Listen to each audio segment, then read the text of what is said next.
लेखक म्हणून, कथाकथनकार म्हणून, वास्तुकार म्हणून हार्मोनियम उत्तम वाजवायचे, व्हायोलिन उत्तम वाजवायचे, स्वयंपाक उत्तम करायचे, फोटोग्राफी अप्रतिम करायचे, गायचे स्वतः खूप छान, हस्ताक्षर अप्रतिम होतं आणि इतकं सगळं असूनही तितकेच विनोदी पण होते. आपल्याला काहीही येत नाही असं जंगलात वाहणाऱ्या पाण्याला वाटलं की त्याला म्हणतात झरे आणि माणसातल्या झऱ्यांना म्हणतात खरे. आणि सायकलचा पत्रा मला इथून पूर्ण खाली डोळ्यात गेला आणि डॉक्टर म्हणाले की आता ती कुठे जाणार नाही. बापू म्हणाले तिला जावं लागेल, तिचा प्रयोग आहे. ॲक्च्युली बापू नेहमी मला म्हणायचे की जितकी नम्रता असेल ना तितकी तो मोठी होत जाशील.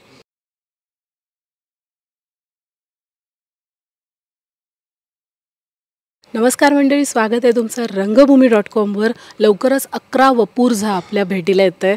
वपू आपल्या सगळ्यांचे लाडके वसंत पुरुषोत्तम काळे आणि त्यांच्या सुकन्या स्वाती काळे चांदोरकर आपल्याबरोबर आहेत आज. स्वाती, नमस्कार. खूप स्वागत आहे रंगभूमी.com वर. तुम्हाला भेटताना इतका आनंद होतोय ना, मी सांगू नाही शकत. वपूंबद्दल ऐकायचं आहे, 11 वपूर्झाबद्दल ऐकायचं आहे आणि 25 मार्च रोजी आत्ता त्यांची जयंती पण आहे. तर काय भावना आहे, म्हणजे एवढ्या सुंदर काळामध्ये तुम्ही इथे पुन्हा आणताय आणि आता खरंच आजच्या पिढीला गरज आहे वपूंनी ऐकण्याची. प्लीज सांगा थोडंसं आधी बॅकग्राऊंड सांगते. नक्की. बापूंची जेव्हा 75 होती तेव्हा आम्ही एक कार्यक्रम दीनानाथ नाट्य मंदिरात सादर केला होता आणि त्या दिवशी बापूंचा फोटो पहिल्यांदा दीनानाथ नाट्य मंदिरमध्ये लागला. आनंद एवढ्यासाठी होता की त्या वास्तूचे ते आर्किटेक्ट, शिवाय तिकडे त्यांनी कथाकथनाचे अनेक कार्यक्रम केले आणि पार्टनर ह्या नाटकाचं नाट्यांबरी म्हणून सादरीकरण सुद्धा तिथेच पहिल्यांदा झालं, ज्याच्यामध्ये प्रमोद पवार त्यांच्याबरोबर बापू पार्टनरची भूमिका करत होते. तेव्हा एक थोडंफार बापूंवरचं एक पुस्तक छोटंसं मी लिहिलेलं वपू नावाने त्या दिवशी प्रसिद्ध झालं. प्रभाकर पणशीकर काका, नरेंद्र जाधव सर हे त्या कार्यक्रमाला उपस्थित होते. तो कार्यक्रम आणि त्याच्यानंतर आता हे 11 वपूर्झा सुरू होत आहे हा कार्यक्रम, ह्या दोन्ही कार्यक्रमांचं मला इक्वली महत्त्व आहे. कारण तेव्हा मी बापूंना शब्दातून मांडलं, आता मी त्यांना कृतीतून व्यक्त करते. सो हा जो फरक आहे तो मला अतिशय आवडतो आहे आणि त्यांच्या आशीर्वादाशिवाय हे झालं नसतं, हे तितकंच खरं आहे. मला एक सांगा ना, घरी वातावरण कसं आहे? कारण ते आर्किटेक्ट होते व्यवसायाने आणि त्यात साहित्याची आवड, कादंबरी, सगळ्याचीच आवड होती. हो नक्की. त्यांचा वाढदिवस तिथी त्यांची रंगपंचमीची आहे. जेवढे रंग आहेत ते सगळे त्यांच्यामध्ये होते. लेखक म्हणून, कथाकथनकार म्हणून, वास्तुकार म्हणून हार्मोनियम उत्तम वाजवायचे, व्हायोलिन उत्तम वाजवायचे, स्वयंपाक उत्तम करायचे, फोटोग्राफी अप्रतिम करायचे, गायचे स्वतः खूप छान, हस्ताक्षर अप्रतिम होतं आणि इतकं सगळं असूनही तितकेच विनोदी पण होते. आम्हाला कधीही बापू आल्याचं, जसं मगाशी म्हटलं मी, आम्हाला कधी टेन्शन नसायचं. उलट ते घरात नसले तर मी बेचैन व्हायचे आणि आल्यानंतर पहिला माझा अधिकार त्यांच्यावरती असायला हवा असं मी वागायचे. सांगणं नसायचं ते, पण हक्क असायचा की नाही तर मला कंटाळा आला, मला घेऊन चला, आणि ते खरंच घेऊन जायचे किती दमलेले असले तरी. कधी ओरडल्याचं मला आठवत नाही. अनेक चुका केल्यात आम्ही लहानपणी, सगळीच मुलं करतात, पण आमच्यात थोड्याफार जास्तच असतील. पण कधी अबोला धरला नाही, कधी ओरडले नाहीत. समजावलं मात्र नक्की. आणि ते म्हणायचे की तुम्ही बघा तुमच्या आजूबाजूची माणसं कशी वागतायत, तुमची आई कशी वागते, वडील कसे, आजोबा कसे आहेत, ह्याच्यातून तुम्ही ऑब्झर्व करा आणि शिका. तर तुमची ती क्षमता वाढवा. आणखीन वेगळे संस्कार काय असतात. आम्ही चाळीमध्ये राहत होतो तर पाठुंगळी घ्यायचे आणि पूर्ण चाळीभर तो जो फोटो आहे आता, ते आमचं 3ऱ्या मजल्यावरती घर आहे. ही बिल्डिंग अजूनही आहे आणि त्या चाळीभर अशा गोल फेऱ्या मारत ते रामरक्षा भीमरूपी म्हणत राहायचे. आमची रामरक्षा भीमरूपी तशी पाठली.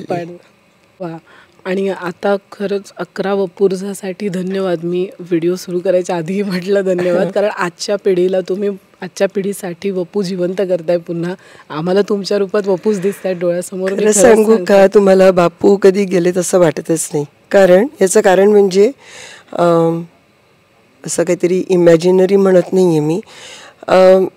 आजही बापूंची जेवढी पुस्तकं खपतात किंवा ज्यांची विक्री होते ते सर्व रेकॉर्ड मला मेहता पब्लिकेशन हाऊसकडनं मिळतं, कारण सर्वाधिकार छपाईचे त्यांच्याकडे दिलेले आहेत.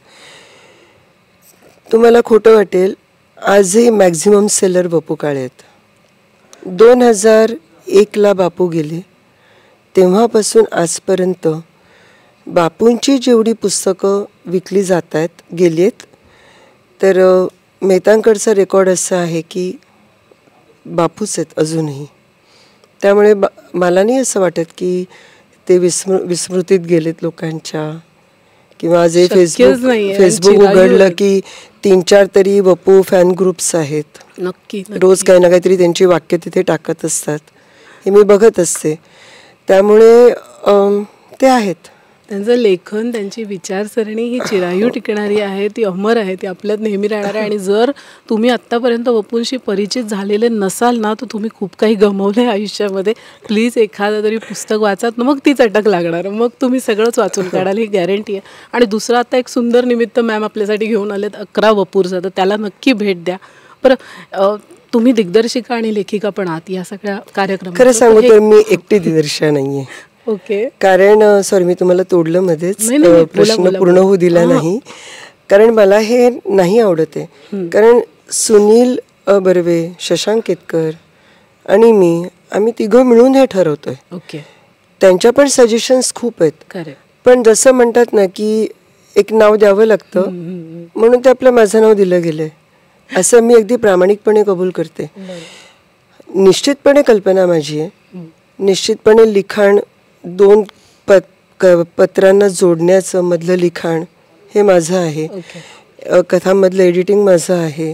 हे सर्व जरी असलं तरी हे कसं दिसायला हवं, कसं लोकांसमोर यायला हवं, जे माझी कल्पना आहे त्याच्यामध्ये इतकी सुंदर भर या दोघांनी टाकलेली आहे की मी एकटीच दिग्दर्शिका असं म्हणून घेणं मला थोडंसं अयोग्य वाटतंय. आणि तुम्ही म्हणा 2 पत्रांना जोडण्याचं काम, तर आम्हाला सांगा काय आहे नेमकं 11 वपुर्झा, काय साधारण संकल्पना आहे? काही नाही, वपू ॲज अ लेखक आणि बापू वडील, म्हणजे वपू ॲज अ वडील, त्यांना आम्ही बापू म्हणायचो.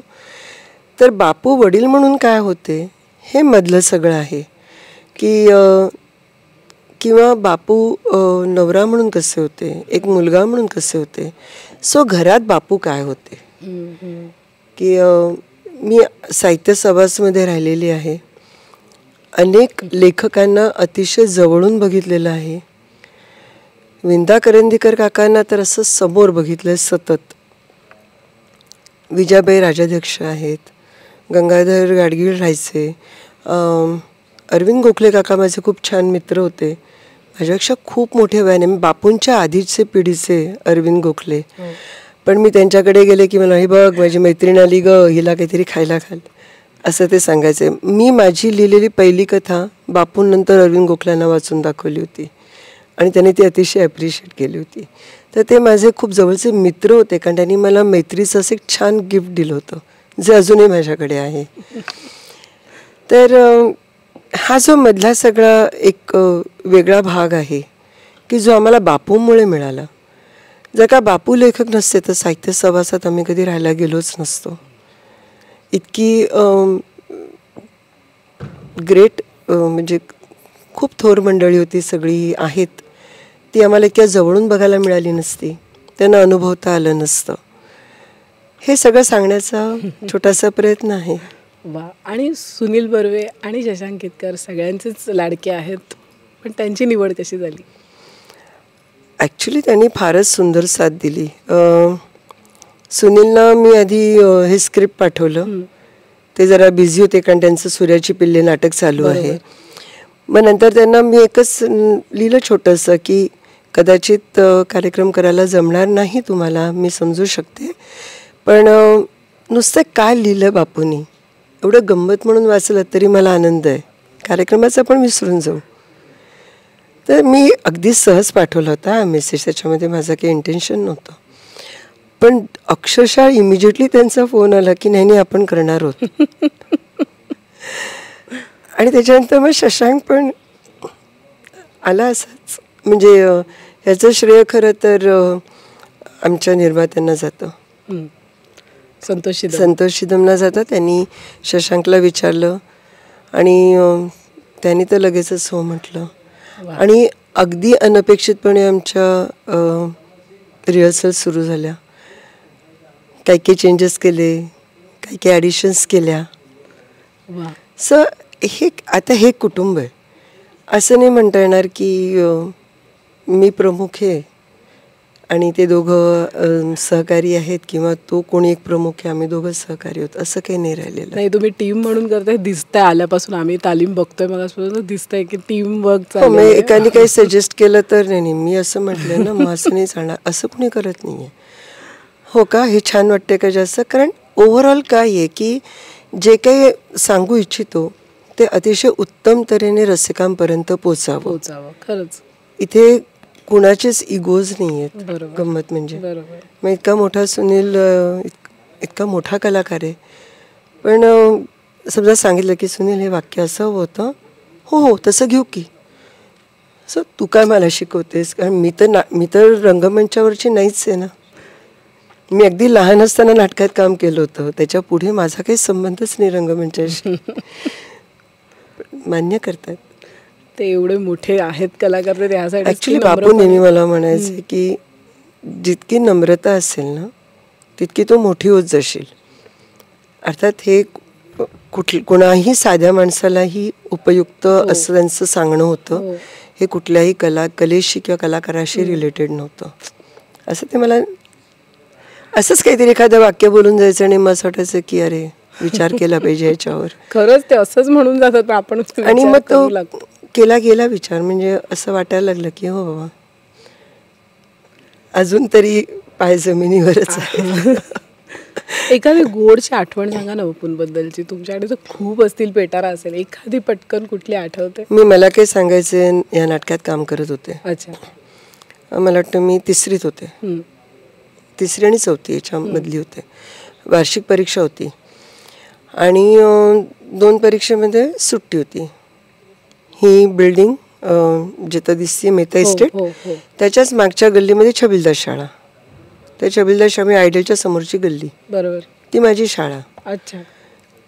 माझ्या एका मैत्रिणीला वाटलं काही नाही, आपण अशीच एक चक्कर मारून येऊ, 20 मिनटं आहेत, जरा रिलॅक्स होऊ. आणि ड्रॉइंगचं वगैरे का भूगोलाचा पेपर होता, काही गरज नव्हती शाळेतून बाहेर पडायची. एक चक्कर मारून आलो आणि कॉर्नरला आले आणि बेल ऐकू आली. म्हटलं आता पेपर मिळणार नाही. आणि पहिली डोळ्यासमोर आली ती आई. म्हटलं आता आई ओरडणार, पेपर मिस झाला तर. म्हणून मी धावत रस्ता क्रॉस केला. तो वन वे होता, ज्या बाजूने गाड्या येतात तिथून एकही गाडी येत नव्हती. मी क्रॉस केलं, समोरून रॉंग वेने सायकल येत होती, अर्थात मी बघितली नव्हती. आणि माझा ॲक्सिडेंट झाला आणि सायकलचा पत्रा मला इथून पूर्ण खाली डोळ्यात गेला. घरी कळवलं लगेचच. आणि त्याच दिवशी संध्याकाळी पुण्याला माझा प्रयोग होता, रात्रीला बालगंधर्वमध्ये. प्रयोग हाऊसफुल होता. अर्थात काशीनाथ घाणेकर, प्रभाकर पणशीकर, एवढी मोठी सगळे लोक असल्यानंतर प्रयोग, आणि त्या काळचे प्रयोग हाऊसफुल जायचेच. कारण लोकांकडे त्यावेळेला टी व्ही नव्हते आणि मनोरंजनाकरता. आणि त्यावेळेचं नाटकसुद्धा 101 नाटकं होती. म्हणजे लेखन, दिग्दर्शन, त्यातले कलाकार आताचे नाही आहेत असं माझं म्हणणं नाही आहे, गैरसमज नको. पण त्यावेळेला मी ज्या वयात वाढले आणि जी नाटकं बघितली ते मी आठवून सांगते. आणि मला डॉक्टरकडे नेलं, स्टिचेस पडले, 10-12 स्टिचेस पडले. आणि डॉक्टर म्हणाले की आता ती कुठे जाणार नाही. बापू म्हणाले तिला जावं लागेल, तिचा प्रयोग आहे. आणि माझ्या एंट्री म्हणजे माझी अशी कॅरेक्टर होती की त्याशिवाय नाटक होणारच नाही, त्यामुळे जायलाच पाहिजे. डॉक्टर बापूंना म्हणाले की तू वडील आहेस का कसाई आहेस, असं घेऊन जातोस मुलीला. त्या दिवशी मी डेक्कनच्या फर्स्ट क्लासने प्रवास केला आणि मी अतिशय आनंदात होते की मी डेक्कन ट्रेनमध्ये फर्स्ट क्लासने गेले. थिएटरला पोचलो आणि मग मला ॲनेस्थेशिया किंवा जे काही बधीर वगैरे केलेलं होतं ते उतरलं आणि मला वेदना सुरू झाल्या. तोपर्यंत डोळा पूर्ण भरून गेलेला होता. मला काही या डोळ्याने इतका होता की मला या डोळ्याने असं बघितल्याशिवाय काही दिसत नव्हतं. आणि काशीनाथ काका म्हणाले की ते माझे वडील होते नाटकात. त्याने बापूंना सांगितलं की आता वपू दिसायचं नाही आहे समोर, कारण बापूंना बघितलं की मी भोकाड पसरत होते जायचं इकडनं. आणि त्या अर्धा तासात 15-20 मिनटात नाटक सुरू होईपर्यंत त्यांनी असे काही चाळे केले, माकडाच्या उड्या काय मारल्या, एकाला उगीच मार काय, एकाला सांगितलं मी मारलं की तू रडून दाखव, की तो बॅकस्टेज आर्टिस्ट रडतोय काय, आणि मी नुसती हसायला लागले. आणि त्याच ह्याच्यामध्ये त्यांनी मला स्टेजवरती ढकलून दिलं माझ्या एंट्रीला. आणि मग पूर्ण प्रयोग झाला आणि जसा पडदा पडला तो शेवट पण मी स्टेजवरतीच होते. तर म्हणजे पडदा पडला, बापू धावत स्टेजवरती आले, मला घट्ट मिठी मारली आणि ते इतके रडले असतील की जितकं त्या वेदनेने मीही रडले नसेल. आणि मला म्हणाले की एका प्रयोगाकरता आज मी तुला इतक्या वेदनांमध्ये तू असताना तुला हे करायला लावलं, मला कशी माफी मिळेल. आणि ते हे मी म्हणजे होते मी किती 7-8 वर्षाचीच होते. पण अशा ज्या काही घटना असतात ना की तुम्ही किती मोठं झालं तरी तो प्रसंग नाही विसरू शकत. मलाही भरून आले खरंच. थँक्यू. बट खूप शुभेच्छा मॅम. थँक्यू परत एकदा. खूप शुभेच्छा. आणि आम्ही स्वागत करणार आहोत या नाटकाचं, नव्या नाटकाचं. तुम्ही या नाट्यानुभवाचा आस्वाद घ्या नक्कीच. खूप शुभेच्छा मॅम. Thank you so much. बापूंचं लिखाण सुरू झालं आणि बापूंपर्यंत लोक पोहोचू लागले, कधी प्रत्यक्ष भेटून, कधी पत्रांद्वारे. भेटता भेटता ती माणसं आणखीन जवळची झाली, घरातली झाली. बापूंचं लिखाण वाढू लागलं. पहिलं पुस्तक आलं लोंबकळणारी माणसं. जसं लिखाण व्हायचं, काही लिहून व्हायचं, तर बापूंना वाटायचं की कोणीतरी श्रोता हवा. आम्ही घरातली माणसं होतोच, पण कधी कधी त्याहीपेक्षा कोणतरी बाहेरची व्यक्ती त्यांना हवीशी वाटायची. मग सरळ पुण्याला फोन जायचा, स्मिता मावशी, खरे काका. आणि ते दोघं जण स्कूटरवरती बसून 3.5 तासांमध्ये दारात दत्त म्हणून हजर असायचे. असेच एकदा दोघं जण आले. घरामध्ये नुसती गप्पा, मजा, मैफिल.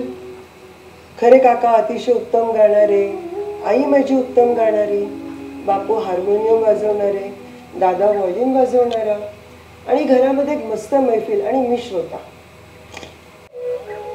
आधी पण 2-3दा घेऊन गेलेले खरे काका ह्या वेळेला मात्र त्यांना काय वाटलं माहिती नाही. काका गेले आणि 4-5 दिवसांनी खरे काकांचं एक पत्र लेजर बॉक्स मध्ये आलेलं होतं. प्रिय बपू, तुमच्या घरून शरीरानं निघालो खरा, पण मनानं मात्र अजूनही 11 झपुर्झा मध्येच होतो. तुमच्या घरातल्या सर्व गोष्टी दिसायला लागल्या. दारावरच असा कमरेवर हात ठेवून स्वागत करणारी आमची मैत्रीण वसुंधरा दिसली. स्वातीचा बालपणापासून ते लग्नापर्यंतचा प्रवास दाखवणारा फोटोंचा कलात्मक अल्बम. त्या फोटोत मला पु. श्री काळे या थोर कलावंताचा वारसा सांगणारे बपू आठवायला लागले. कथाकथनाच्या कॅसेट्सचा सुबक संग्रह आठवला. या सगळ्यात मध्येच चहा घेऊन येणारी, रसिकाला जपणारी वसुंधराही डोळ्यासमोर आली. त्याला पेटी वाजवून म्हटलेलं शिवरंजनी रागातलं जाने कहा है चे सूर अजूनही स्मरणातून जात नाही. हा असा सगळा संवाद तुमच्या बरोबर माझ्या मनात होतो. आणि वाटतं 11 वपुर्झा या मखमली पेटीच्या प्रत्येक कप्प्यात काही ना काहीतरी मौल्यवान आहे. मनात आलं, या माणसाला किती गोष्टी येतात. हार्मोनियम येते, व्हायोलिन येतं, कविता येतात, फोटोग्राफी येते, कथाकथन, विनोद, अगदी नजर लागेल असं हस्ताक्षर आहे. आणि इतकं सगळं येतं तरी सुद्धा समोरच्यालाही आपल्यात सामावून सुद्धा घेता येतं. माझ्यासारख्या माठ माणसाला हे सगळं अतर्क्य आणि अवघड वाटतंय. बपू, मला काहीही येत नसलं ना तरी सुद्धा तुमची आठवण मात्र दणक्यात येते बरं का. अशा आठवणी सांभाळून ठेवणारा तुमचा भालचंद्र खरे.